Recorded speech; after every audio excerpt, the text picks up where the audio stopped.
Hello IB students, back to 15 markers again, and as I said in my last video, what if the question comes where you need to discuss a range of policies, maybe to solve market failure, to increase economic growth, to reduce unemployment, to control inflation, to reduce poverty maybe.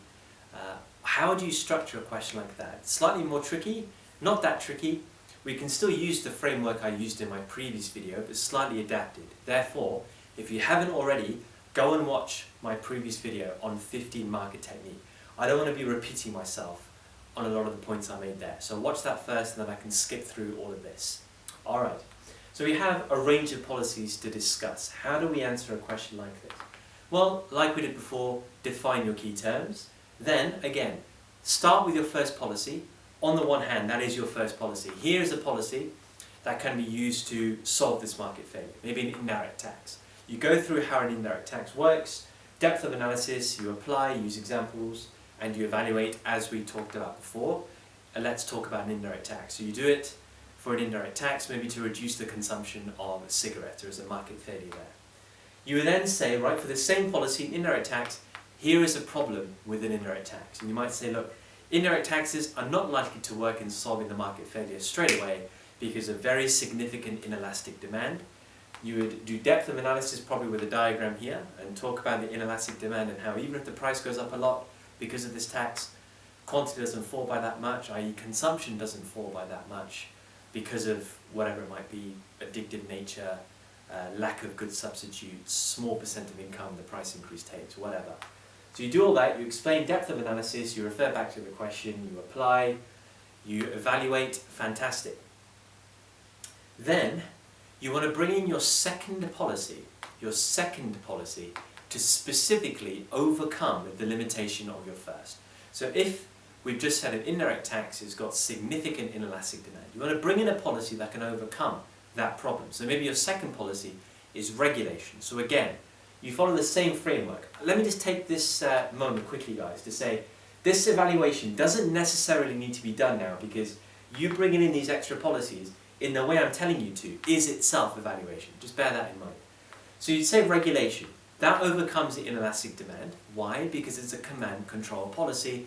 It doesn't require the price mechanism. It's a non-market based approach. So inelastic demand's less of an issue. If you have smoking bans or age restrictions or time restrictions or anything like that on smoking in certain areas, let's say, then people are forced to abide by it. They're forced to. They're not responding to a price change. They're forced to, right? So you analyze regulation still in terms of solving market failure, but more specifically now to overcome the limitation of an indirect tax, i.e. inelastic demand. That's what you do, right? So that's number 4 here.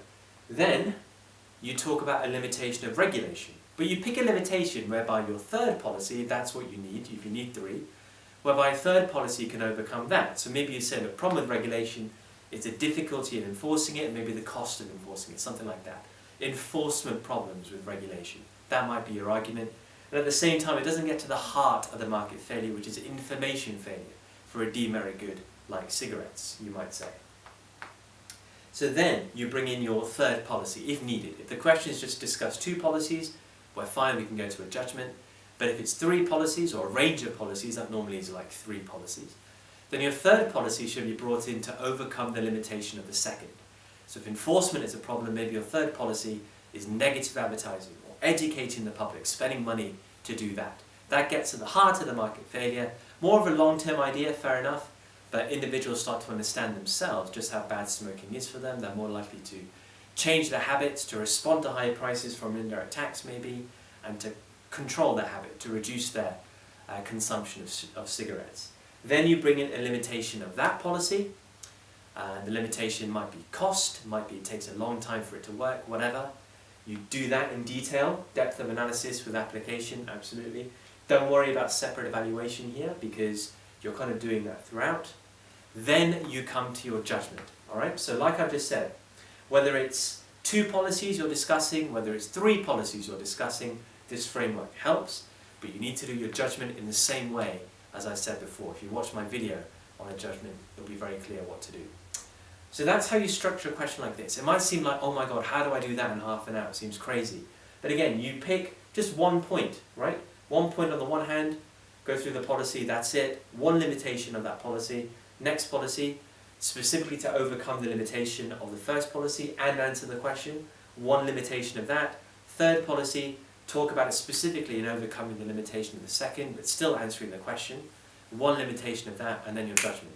That can easily be done in half an hour. My students in the past have not found that too difficult. It requires practice, but that is a structure which is going to look organized, which is going to allow you to smash the examination. Alright? So follow it and you will do extremely well.